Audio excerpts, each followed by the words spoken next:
Baik, pada kesempatan kali ini kita akan membahas mengenai analisis struktur pelengkung. Kita langsung saja masuk dalam pembahasannya. Dalam pendahuluan, struktur balok lurus yang membentang diletakkan pada dua buah tumpuan menahan momen yang ditimbulkan oleh beban-beban yang bekerja pada struktur tersebut. Jika bentangan dari struktur balok tersebut semakin panjang, maka momen yang didukung oleh balok tersebut semakin besar. Sedangkan momen yang didukung oleh bagian atau elemen balok tersebut tidak sama besar. Hal ini mengakibatkan struktur balok tidak efektif untuk bentangan yang besar. Di samping hal tersebut di atas, tidak semua jenis bahan yang digunakan untuk struktur bangunan mampu menahan beban yang besar, misalkan batu bata yang cukup getas. Dari fakta tersebut, maka diperlukan suatu struktur yang mampu untuk mendukung beban yang bekerja pada suatu bentangan yang besar, tetapi tidak menimbulkan momen yang besar. Atau dengan kata lain, membuat struktur yang mampu mendistribusikan beban yang bekerja menjadi beban aksial dan beban geser pada struktur tersebut. Mungkin ada momen, tetapi momen besarnya sangat kecil. Struktur yang mampu untuk menyebarkan beban tersebut adalah sebuah pelengkung parabola. Saya lanjut sedikit. Pelengkung parabola, jika dibebani secara merata penuh, tidak akan menahan momen asalkan reaksi perletakannya mampu menghalang-halangi translasi atau pergeseran ke semua arah, baik vertikal maupun horizontal. Oleh karena itu, kedua tumpuan tersebut berupa perletakan sendi yang masing-masing akan menghasilkan dua komponen, yaitu RV atau reaksi vertikal dan RH atau reaksi horizontal, sehingga semuanya ada 4 komponen reaksi. Persamaan kesetimbangan yang ada hanya ada 3, yaitu sigma momen sama dengan 0, sigma V atau gaya geser sama dengan 0, dan sigma H. Ini bukan sigma gaya geser ya, tapi sigma gaya atau reaksi vertikal sama dengan 0 dan sigma reaksi horizontal sama dengan 0. Sehingga struktur tersebut merupakan statis tidak tentu. Dengan membaris sendi pada pelengkung di antara kedua tumpuannya, terdapat syarat tertentu yaitu momen yang di tempat sendi tersebut adalah 0. Dengan demikian diperoleh sebuah persamaan tambahan yang dapat digunakan untuk menghitung besarnya 4 komponen reaksi perletakan tadi. Pelengkung yang demikian disebut pelengkung 3 sendi, dan sendi ketiga biasanya ditempatkan pada puncak pelengkung. Agak sedikit panjang teorinya, tetapi saya rasa bisa dipahami dan sudah sangat jelas dan detail bahwasanya dalam sebuah balok yang diletakkan datar, arah horizontal, kemudian dibebani, tentu nanti akan terdapat atau menimbulkan lendutan yang besar, momen yang besar pada balok tersebut. Oleh karenanya, apabila balok tersebut dengan bentangan yang lebih besar kembali, bisa jadi dengan dimensi balok tersebut tidak bisa menopang beban yang ada. Oleh karenanya, ada metode atau konsep bahwa balok tersebut dilengkungkan ke atas, kemudian ketika dikasih beban dari atas, maka lendutannya akan kecil dan momennya juga tentu kecil. Tetapi dengan syarat bahwa kedua tumpuannya itu harus dalam perletakan atau diidealisasikan sebagai sendi. Hal itu sangatlah baik dalam konsep perencanaan, bahwasanya lendutan kecil, momen kecil, kemudian bisa menjadi struktur dengan bentangan yang panjang atau lebar.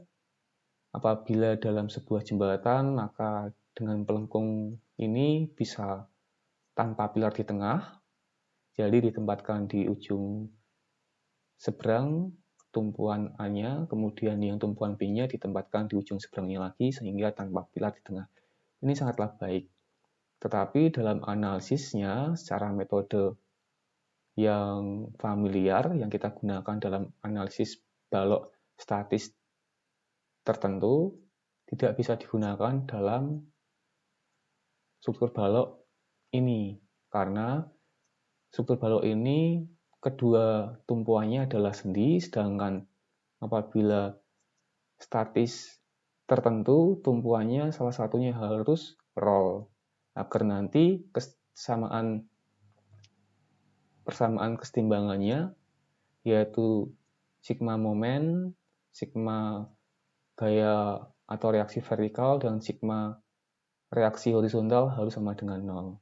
Sehingga nanti reaksi arah horizontal, vertikal di kedua tumpuan, sendi sama roll itu bisa dicari. Tetapi apabila konsep dari struktur pelengkung ini dikarenakan kedua tumpuannya adalah sendi, nanti tidak bisa dicari semuanya. RAV, RBV bisa dicari, tapi RAH, RBH apakah bisa dicari? Bisa tentu tidak.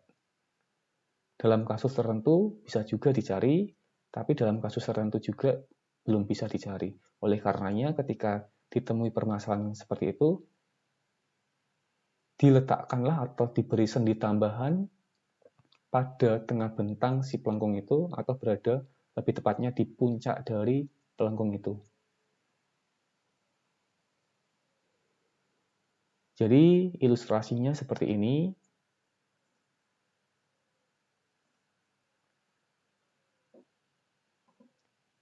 Ini struktur pelengkung, kemudian ini ada tumpuan A, tumpuan B, dengan bentang sekian, sendi tambahannya ditempatkan di tengah bentang dan di puncak dari struktur pelengkung itu. Sehingga nanti momen yang terjadi diharapkan sangat kecil walaupun ada, tapi sudah terakomodir dari struktur pelengkung itu di setiap perletakannya. Dan gaya-gaya yang terjadi bisa kita hitung.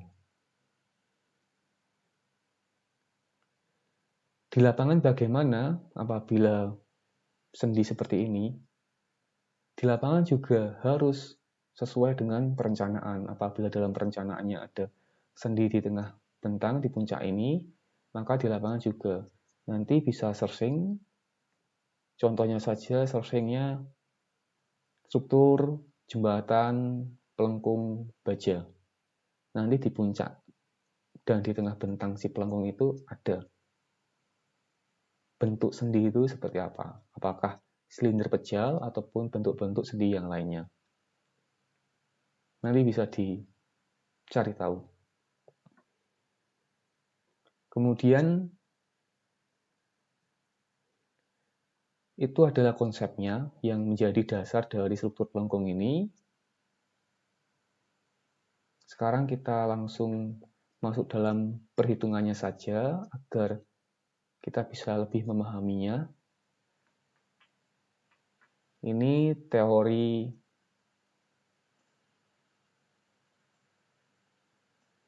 yang saya bold ini bisa nanti dibaca sekiranya sambungan dari yang barusan kita bahas. Teorinya ini pun juga yang digunakan dalam contoh soal, sehingga kita langsung ke contoh soalnya saja. Agar lebih mudah dalam membahasnya dan juga dalam menangkap apa yang menjadi tujuan kita.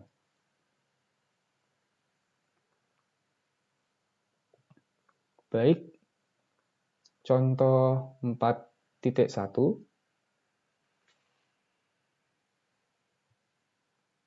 Diketahui pelengkung 3 sendi A, S, B dengan beban dan ukuran seperti pada gambar di bawah ini. Hitunglah reaksi tumpuan, gaya geser, gaya normal, dan momen di titik X. Ini gambarnya sebagai ilustrasi dari soal. Ini sudah saya tampilkan di sini juga. Oke.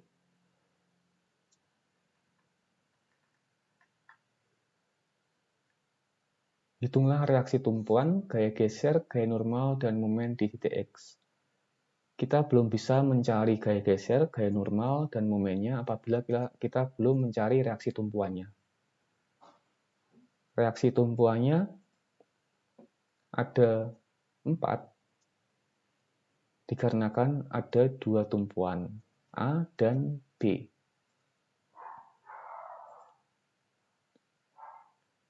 Reaksinya ada RAH, arahnya ke atas, kemudian di titik A atau di tumpuan A juga ada, ini RAV, kemudian ada RAH, di tumpuan B ada RBV dan RBH. Ada 4 reaksi yang harus kita hitung. Nanti dalam penyelesaiannya ini akan terlihat reaksi mana yang tidak bisa kita dapatkan. Sehingga dibutuhkanlah sendi tambahan di puncak dari struktur pelengkung ini. Baik.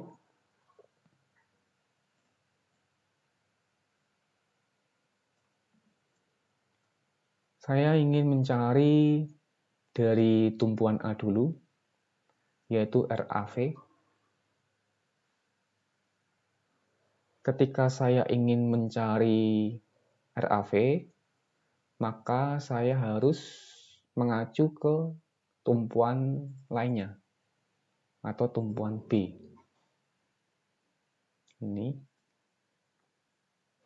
Jadi segala reaksi dan beban di luar tumpuan B harus kita tinjau ke tumpuan B. Karena asumsi kita di tumpuan B yaitu sigma MB sama dengan 0. Oke. Ketika sigma MB sama dengan 0, maka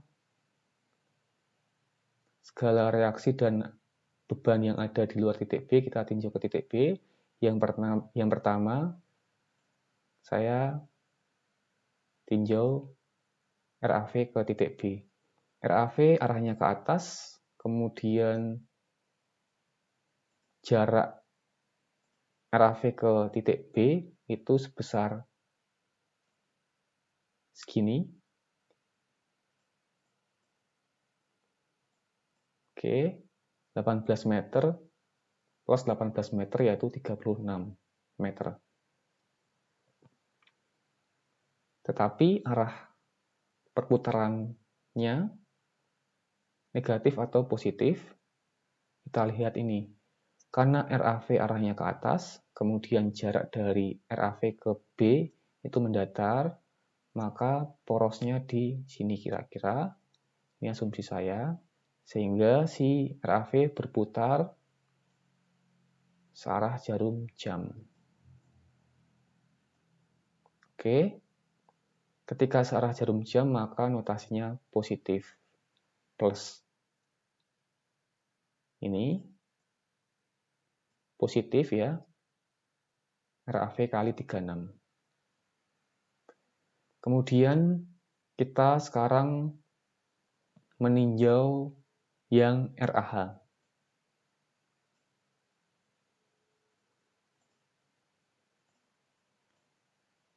RAH sendiri arahnya ke kanan, tetapi RAH sendiri tidak mempunyai jarak ke titik B. Dalam hal ini adalah RAH arahnya ke kanan atau horizontal. Ketika reaksi atau beban arah horizontal harus dikalikan jarak vertikalnya. Sedangkan reaksi atau beban yang arah vertikal harus dikalikan jarak horizontal. Kalau RAH ini arahnya ke kanan horizontal, maka dikalikan jarak vertikal. Sedangkan jarak RAH vertikalnya ke titik B itu tidak ada karena segaris. Di sini segaris ya, segini. Elevasinya sama, tidak ada jarak. Oleh karenanya jaraknya 0. RH kali 0. Ini. Oke. Kemudian di titik A sudah semua RAV sama RAH. Selanjutnya ada beban sebesar 4 kN per meter panjang yang terletak atau diberikan ke sebelah kiri si struktur pelengkung ini dengan jarak sebesar 18 meter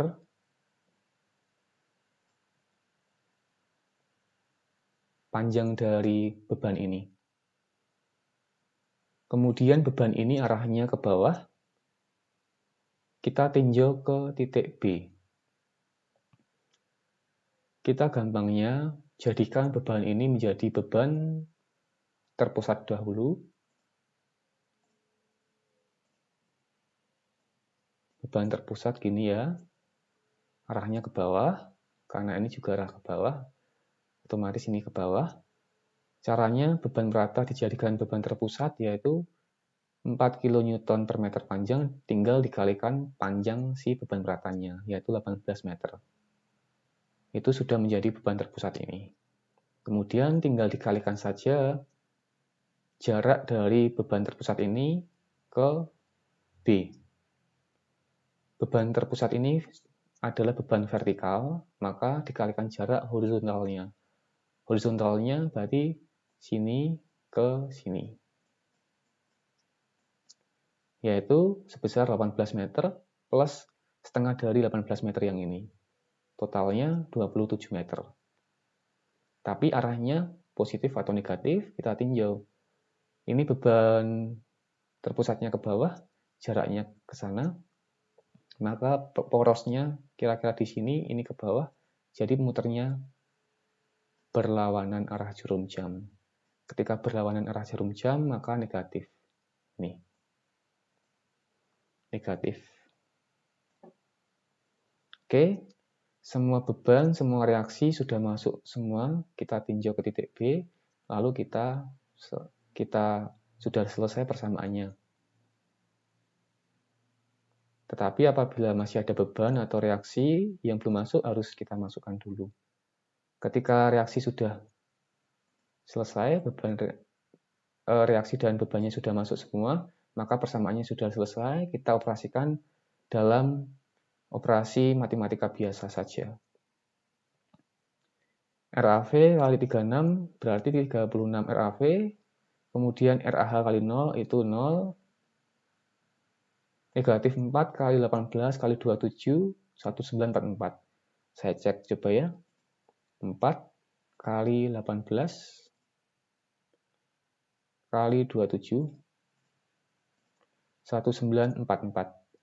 Benar ya, 1944. Ini negatif, negatif.